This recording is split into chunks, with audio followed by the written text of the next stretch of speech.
예, 안녕하세요. 오늘은 저번 시간에 이제 가톨릭을 마치고 개신교를 들어가도록 하겠습니다. 그래서 프로테스탄트라고 하고, 근데 우리나라 사회에서는 기독교 하면 개신교를 얘기를 하는 게 되게 많아요. 그래서 그 용어를 좀 정리해 드리면 기독교는 원래 크리스찬이티라는 영어적인 표현을 하면 그리스도를 믿는 사람들 하는 뜻이잖아요. 크리스천 크라이스를 믿는 크리스천들이라는 뜻인데 이게 중국에서 중국어로 그들이 이제 어 서양어 옛날에 이제 포르투갈 말이었겠죠. 그 포르투갈 친구들이 그 중국에서 먼저 들어왔기 때문에 그래서 일단은 그런 서양의 발음을 음차해서 기독교라는 한자로 쓰고 그걸 우리나라도 그냥 그 우리식의 한자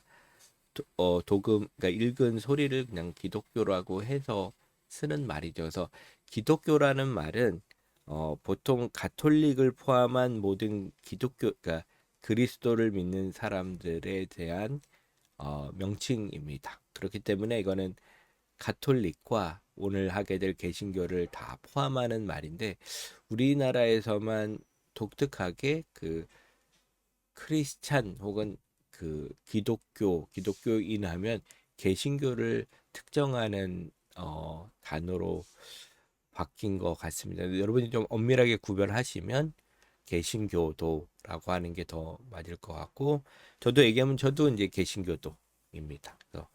어 그래서 일단은 뭐 저는 뭐 어떤 그 종교를 다룰 때 편견을 갖고 얘기를 하는 건 아니고 제가 이런 얘기를 해놔야 여러분들도 그 가르치는 사람은 어떤 위치에 있는지를 이해하는 게 오히려 더 객관적인 거니까요.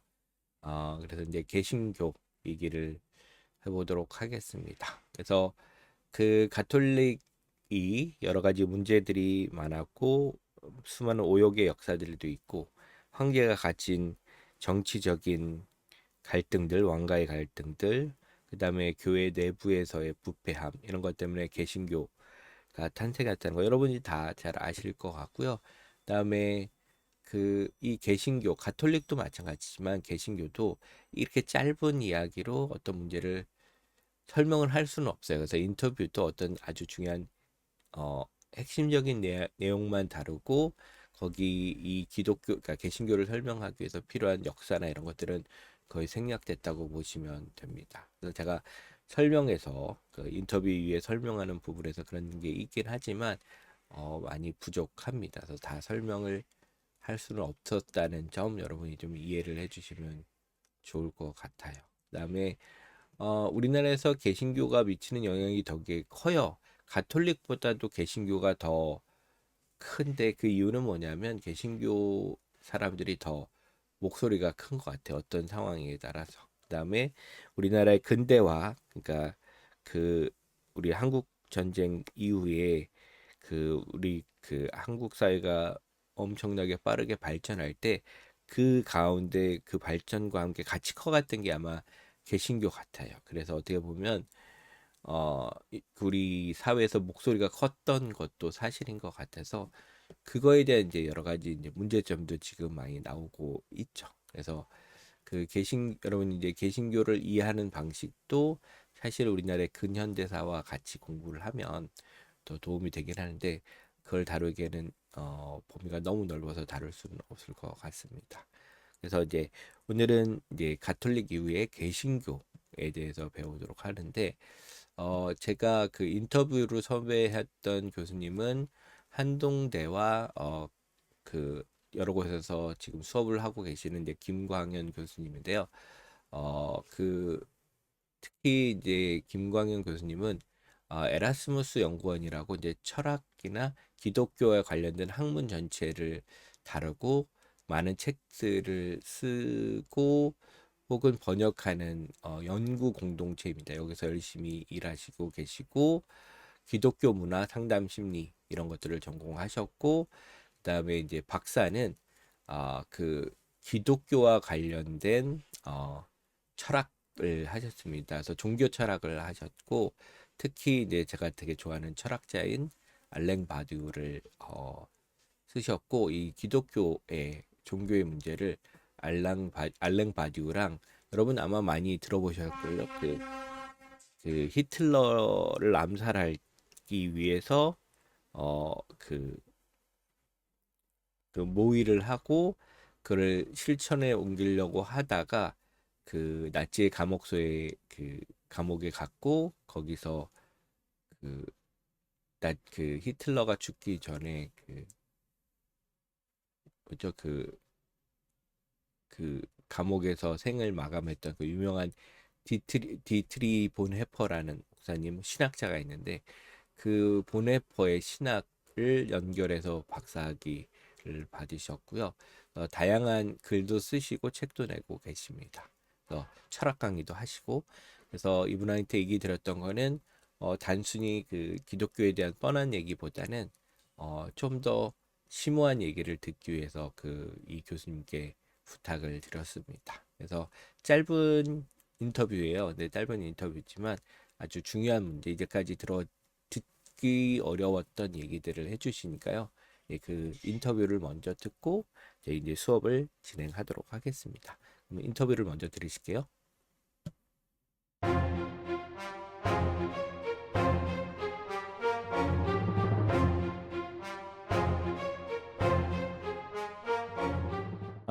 안녕하세요. 안녕하세요. 교수님. 제가 오늘 전화에도 몇 번 찾아뵀는데 다시 또 네. 찾아뵙습니다. 그래서 오늘은 학생들에게 우리가 흔히 그 기독교라고 부르지만 기독교는 좀 다르잖아요. 그래서 그 중에서 개신교에 대해서 한번 얘기를 해보려고 합니다. 그 전에 이제 그 교수님 소개 한번 부탁드려도 될까요? 네, 안녕하세요. 저는 한동대학교와 감리교 신학대학교에서 강의를 하고 있는 철학과 신학을 가르치고 있는 라고 합니다. 저는 종교 철학을 하고요. 그리고 알랭 바디우라는 철학자, 디트리 보네퍼라는 신학자를 공부했습니다. 예, 감사합니다. 그러면 첫 번째 제가 드릴 질문은요. 학생들이 일단 그 기독교라고 하면 개신교라고 통칭해서 이해하는 경우가 있는데 사실 가톨릭과 개신교는 다르고 어쩌면 크게는 비슷할 수 있지만 좀 다른 종교이고 그래서 학생들이 그걸 잘 이해를 못하는 경우가 많아서요. 기독교에 대한 짤막한 설명과 그다음에 언제 개신교가 탄생을 했고 저희는 이제 종교개혁이라고 알고 있는데 그 사건을 계기로 어떻게 개신교가 탄생했는지에 대한 설명 부탁드리겠습니다. 네, 개신교 얘기를 하려면 먼저 기독교에 대한 얘기를 해야 되는데 기독교라는 말은 그 앞에 기독이라는 말이 그리스도라는 말의 한문 음차. 그래서 그러니까 그리스도를 믿는 종교가 기독교예요. 그렇게 생각하면 가톨릭도 기독교이고 그리고 우리가 쉽게 만날 수는 없지만 동방 정교회도 기독교고 그다음에 오늘 소개할 개신교도 이제 기독교가 그리스도교라는 말하고 같은 의미다 이렇게 말씀드렸으니까 이 셋 다 그리스도교이고요. 그리스도교는 그리스도를 신앙하는 종교. 예수 그리스도라는 한 인물을 숭앙하는 믿는 그런 종교라고 할 수 있습니다. 개신교는 개신교의 탄생은 이제 종교개혁 시기에 그 로마 가톨릭 교회가 부패한 것과 관련해서 그 부패한 것을 개혁해보자 하는 운동에서 시작됐고요. 여러 가지 운동을 이제 많이 했는데 가장 대표적인 것 중에 하나는 우리가 보통 성경을 기독교의 경전으로 생각하잖아요. 그런데 성경을 어느 위치에 놓을 것이냐, 성경을 어떻게 생각할 것이냐, 얼마나 중요하게 생각할 것이냐가 사람들마다 생각이 좀 다르거든요. 근데 가톨릭은 성경은 교회의 경전이다. 그러니까 교회에 있는 어, 그리스도의 제자들이 적어 놓은 책, 그게 성경인 거예요. 그러니까 교회, 뭐, 교회가 이 성경보다 어떤 의미에서는 이제 더 중요한 게 되는 거죠. 그러니까 지금 어, 그럴 일은 없지만 그래도 지금 교황님이 어, 성, 어, 예수님에 대한 글을 써서 이걸 우리가 경전으로 삼자, 우리 교회 경전으로 삼자 하면 그렇게 될 수도 있는, 그럴 가능성 거의 없지만 그럴 만큼 이제 교회가 교회의 권위 이렇게 부르거든요. 그걸 이제 그 교회의 권위가 성경보다 위에 있는 것을 이제 가톨릭의 입장이라고 한다면, 개신교는 성경의 권위를 이 교회의 권위보다 더 위에 놓으려는 시도를 하면서 탄생한 종교다, 이렇게 얘기할 수 있습니다.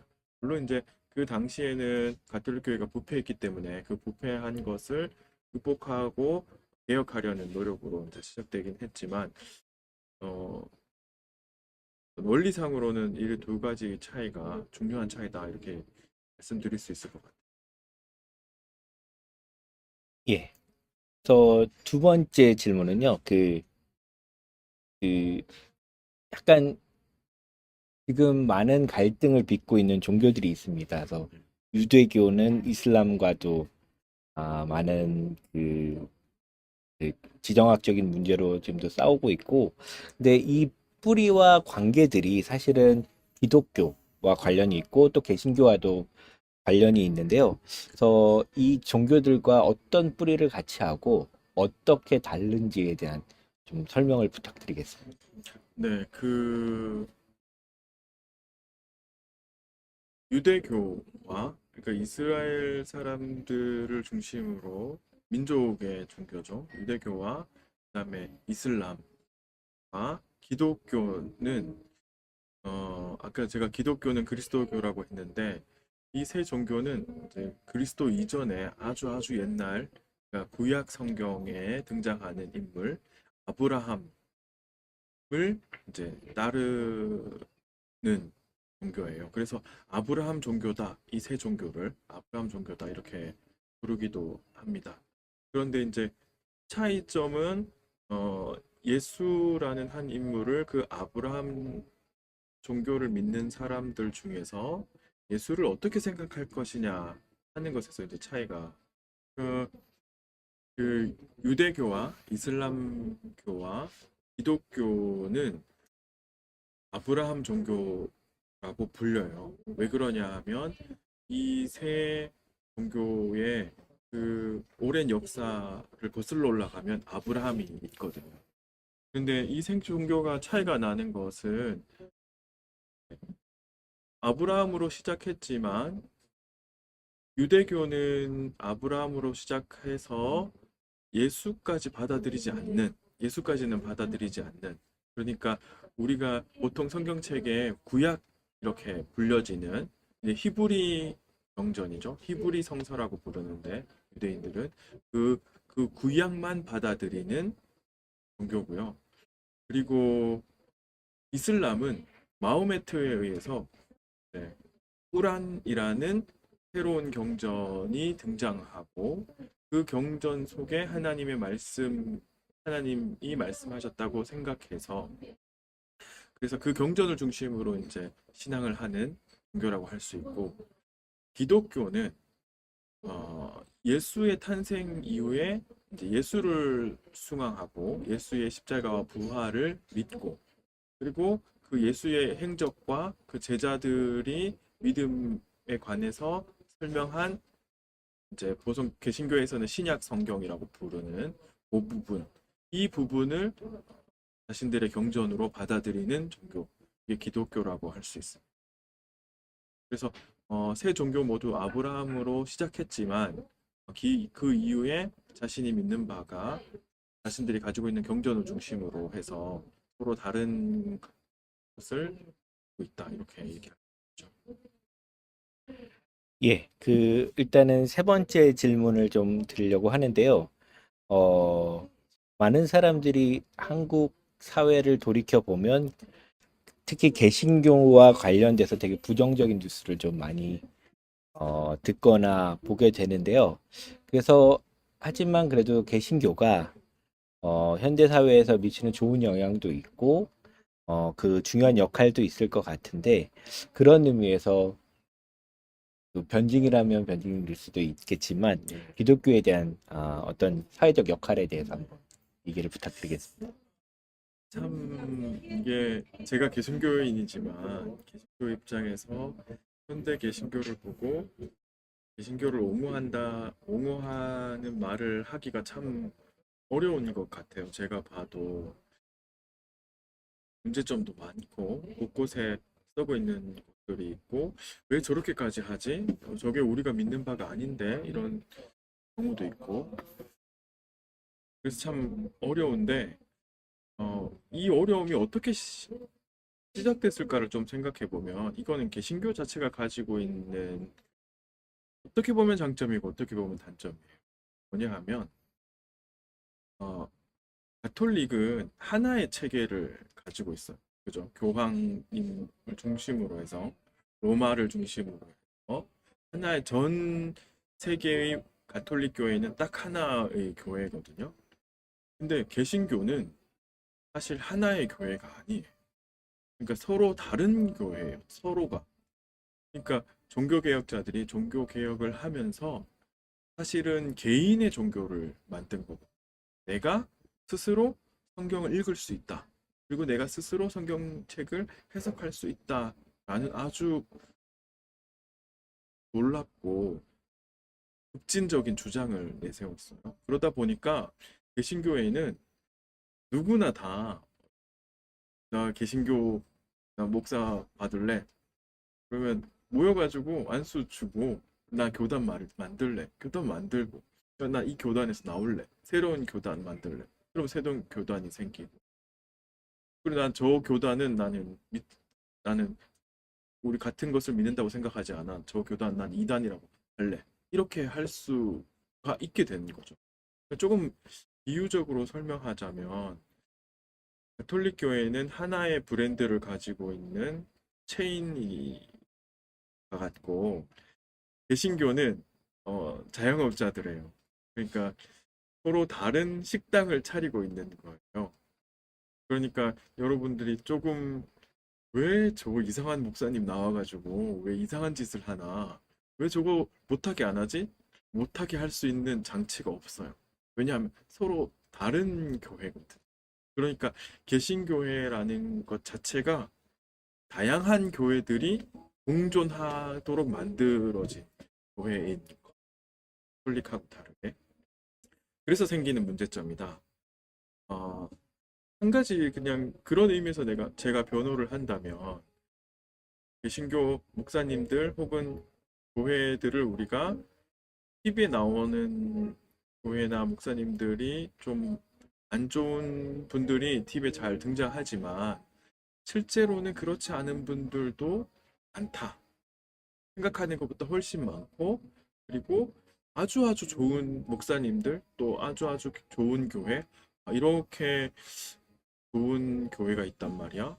이렇게 사람들이 서로 와서 신앙생활 하는 곳이 있단 말이야 하고 느낄 정도로 그런 곳도 있습니다. 그거는 이제 개신교가 가지고 있는 성격 때문인 거죠. 그 정도로 제가 변호할 수 있지 않을까. 예. 근데 이거는 이제 뭐 마지막으로 그냥 간단히 드리는 질문인데요. 혹시 그 학생들이 개신교에 대해서 관심이 있다면 뭐 어떤 책을 한번 뭐 보면 좋을까? 혹은 뭐 이런 걸 한번 찾아보면 더 기초적인 지식을 얻을 수 있을까? 뭐 이런 것이 있으면 좀 알려주실 수 있을까요? 개신교에 대한 소개를 담는 음, 책이요. 저는 개신교라고 하면 첫 번째로 떠오르는 인물은 루터 종교개혁자. 그래서 루터의 책을 읽을 수 있다면 그게 가장 좋은 개신교에 대한 소개책이 될 거예요.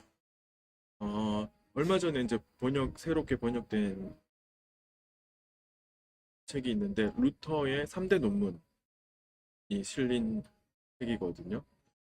독일 귀족 그리스도인들, 정확하게 제목이 지금 생각이 안 나요. 알려주시면 네, 제가 네, 넣도록 하겠습니다. 네네. 자막으로. 그 책을 네. 한번 읽어보시면 그게 뭐 이렇게 3대 논문이라고 해서 어려운 건 아니고요. 그냥 이제 아, 이런 생각을 가지고 아, 이 사람들이 종교개혁이라는 걸 했구나 하는 걸 알 수 있는 책이에요. 그래서 제 생각에는 개신교를 가장 잘 알 수 있는 책이 그 책이 아닐까. 그 책.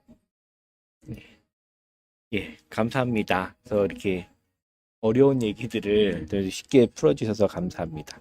네. 그 제가 책 제목이 생각이 났어요. 아, 예, 예. 독일 그리스도인 귀족에게 고함. 아, 왜 이렇게 그 제목 하나랑 이제 다른 제목 두 개 글이 실려 있는 책인데 아, 그거가 있고요.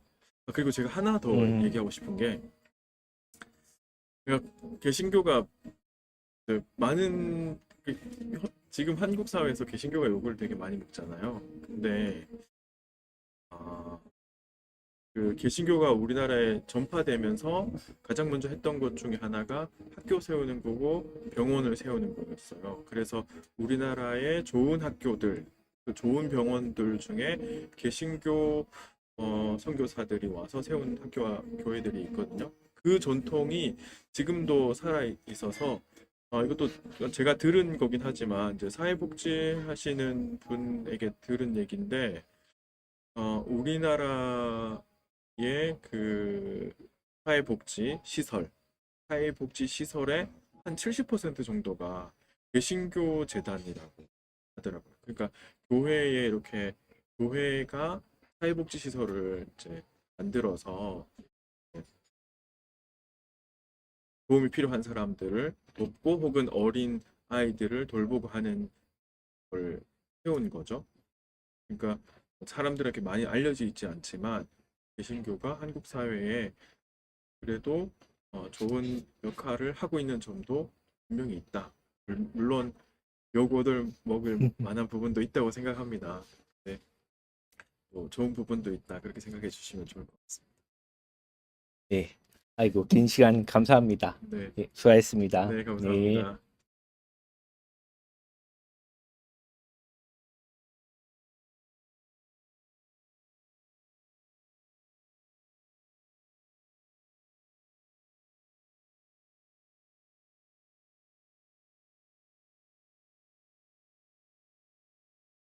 예. 그래서 오늘은 기독교의 전반적인 얘기 중에서 개신교에 대해서 얘기를 하도록 하겠습니다. 프로테스탄트 레포메이션 이렇게 됐는데 개신교의 종교 개혁 이렇게 되어 있습니다. 그래서 1517년 31일 10월에 그 마틴 루터라는 가톨릭의 사제죠.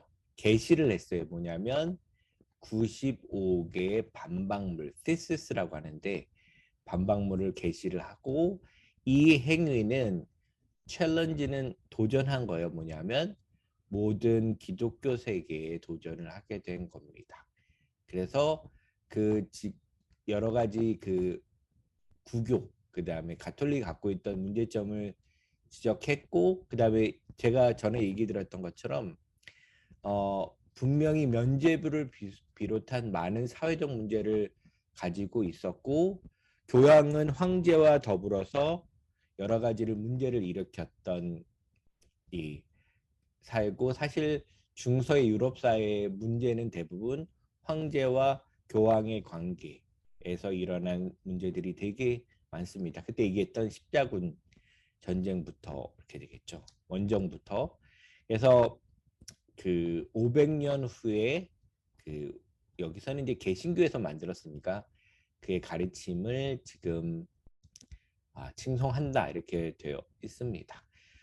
요게 이제 다는 사실은 아니겠지만 중요한 거는 마틴 루터는 많은 변화를 갖고 왔습니다. 그래서 대표적인 게 뭐냐면 이렇게 5개가 될 수 있어요. 이렇게 되는데 이걸 라티노 이때 밑에도 좀 설명을 하는데 이거가 핵심이 돼요. 그러니까 뭐냐면 우리는 믿음으로 정당하게 됩니다. 정의롭게 됩니다. 이런 뜻인데 이 얘기는 뭐냐면 가톨릭에서 주장하는 건 뭐냐면 믿음 플러스 뭐냐면 나의 의로운 행위가 나를 의로운 사람으로 만들어 준다고 얘기를 했는데 개신교에서는 뭐예요?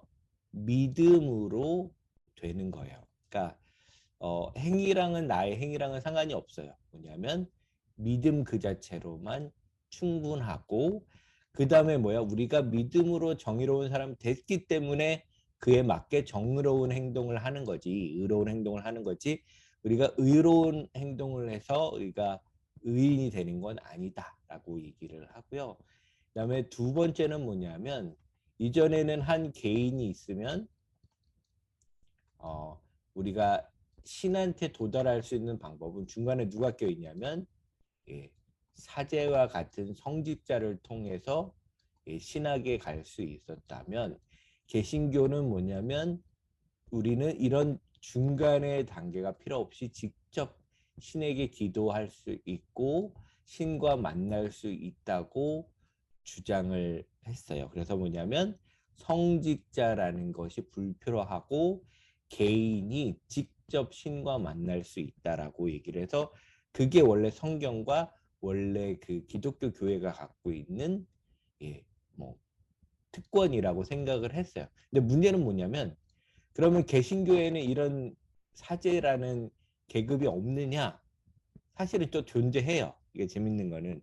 그래서 똑같죠. 사실은 지금은 뭐 거의 뭐 그러니까 우리 개신교에도 이렇게 목사와 뭐 예를 들면 감독 이런 제도가 있어요. 감독, 장로, 권사 뭐 이런 제도가 있어서 중간에 이런 사람들을 통해서 많이 이루어지는 게 있어요. 그다음에 그 하나님의 말씀도 뭐 목사님을 통해서만 전달되게 된다. 뭐 이런 거 얘기를 하는 사람들도 있어서 근데 그 루터가 생각했던 거는 우리 직접 다 만날 수 있다.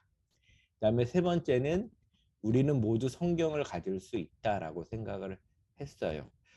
제가 저번에 잠깐 얘기했는데 그 일단 로만 가톨릭의 핵심 중요한 것 중에 하나는 성서는 성스러운 하나님의 말씀이니까 성스러운 언어인 라틴어로 번역된 것들만 성스러움을 유지할 수 있어서 다른 소고라고 부르는데 소고는 뭐냐면 그 유럽에서는 여러분 그 라틴어랑 그 지역에 있는 말들이 섞여서 만들어진 게 요즘의 말이에요. 예를 들면 고을 지방에 있는 말과 라틴어가 만난 게 불어고요.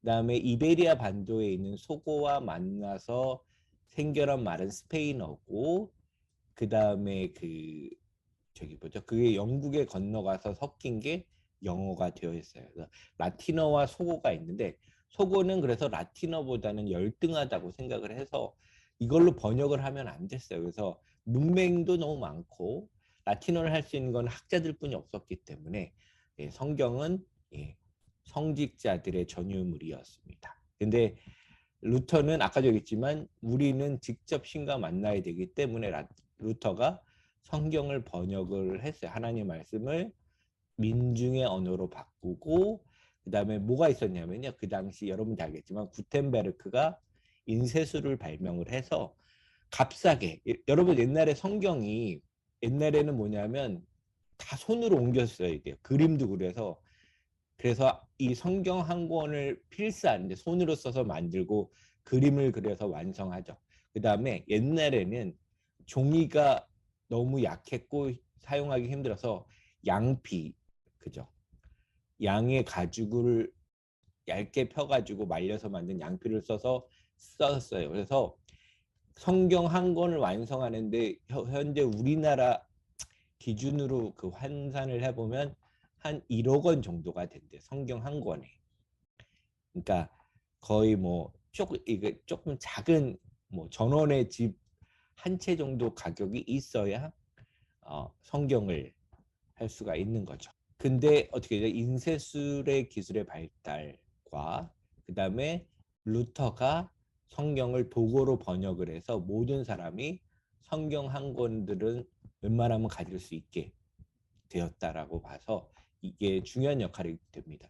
여러분 재밌는 거는 이 루터가 번역한 이 독일어 성서는 단순히 그냥 독일어 성서가 아니라 우리 근대 독일어의 완성을 그러니까 그 이 당시에는 독일이 생기는 거는 이제 사실은 18세기 말 정도거든요. 그때 이제 독일이라는 나라가 이제 형태를 잡기 시작했고, 근데 그 전에 이제 독일 민족이라는 의식이 생기는 건 뭐냐면 같은 언어를 사용한다는 그 공동체 소속감이 있는데 그때 처음으로 만들어준 게 루터고, 루터가 번역한 독일어가 독일 사람들이 쓰고 있는 독일어의 초석이 된다고 합니다. 그러니까 예를 들면 영어의 영어를 완성하는 데 도움을 준 큰 사람 뭐냐면 영국에서는 누구죠? 예, 셰익스피어가 있고요.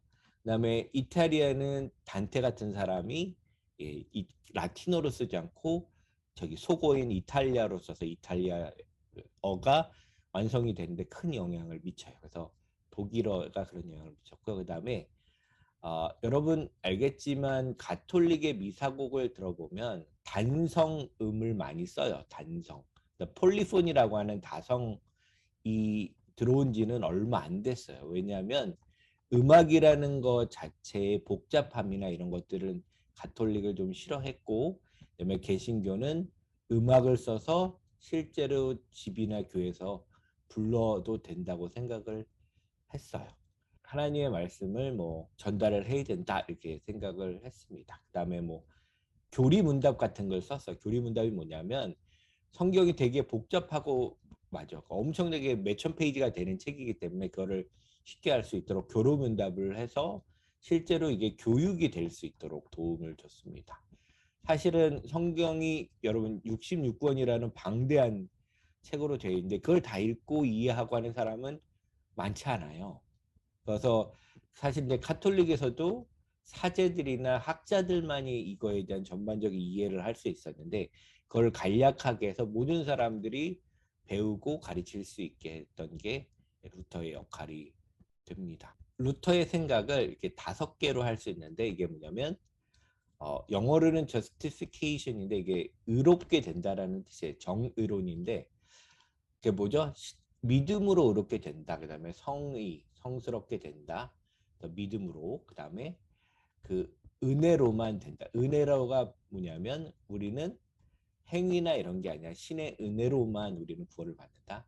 믿음, 의로움 이렇게 되는데 그다음에 솔라에라고 되는데 그 라틴어에서는 솔라가 뭐냐면 영어로 옮기면 only예요. 요것만 있으면 된다라는 뜻인데 복수형이라서 이렇게 쓰면 솔라이라고 해서 라틴어로 한 가지 것들 이렇게 된 거예요. 그래서 첫 번째는 그때 얘기해서 기억나죠? 솔라 스크립투라. 이건 성경만 있으면 된다. 딴 거 필요 없다. 그때 기억나죠? 전통 이런 거 필요 없어요. 성경만 보고 하자. 그 다음에 솔라 피데는 라틴어로 믿음이요. 믿음만 있으면 된다. 행위 없어도 된다.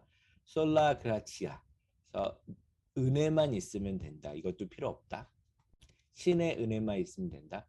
솔루스 크리스투스 이렇게 돼 있는데 왜 여기 솔루스냐면요.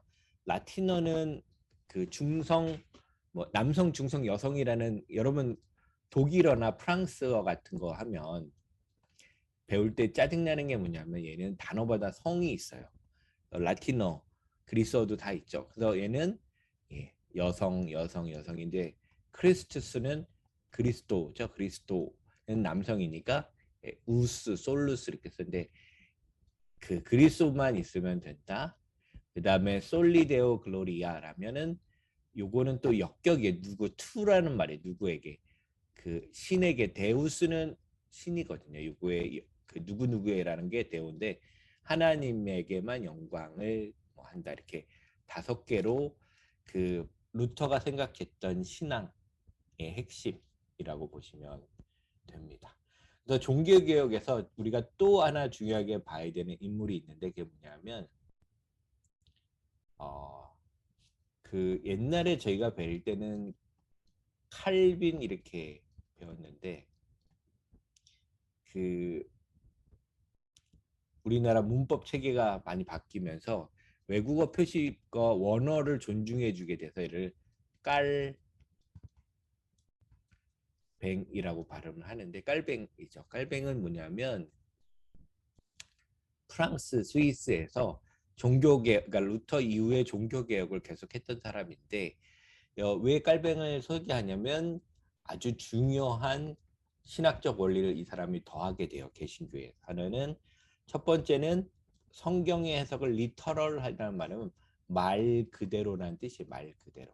뭐냐면 이걸 비유적으로 보는 게 아니라 요 말은 직접적으로 그 말이 아니라 이렇게 해석해야 돼가 아니라 단어 그대로 해석해야 된다라고 얘기를 했어요. 왜냐하면 가톨릭에서는 성서를 말 그대로 뜻도 있지만 이게 다른 차원에서 해석해야 될 단위를 되게 구별을 해서 의미를 되게 복잡하게 해석하려고 하는데 그 개신교에서는 단어 쓰여진 그대로 그 뜻으로 해석해야 된다 얘기를 했고요.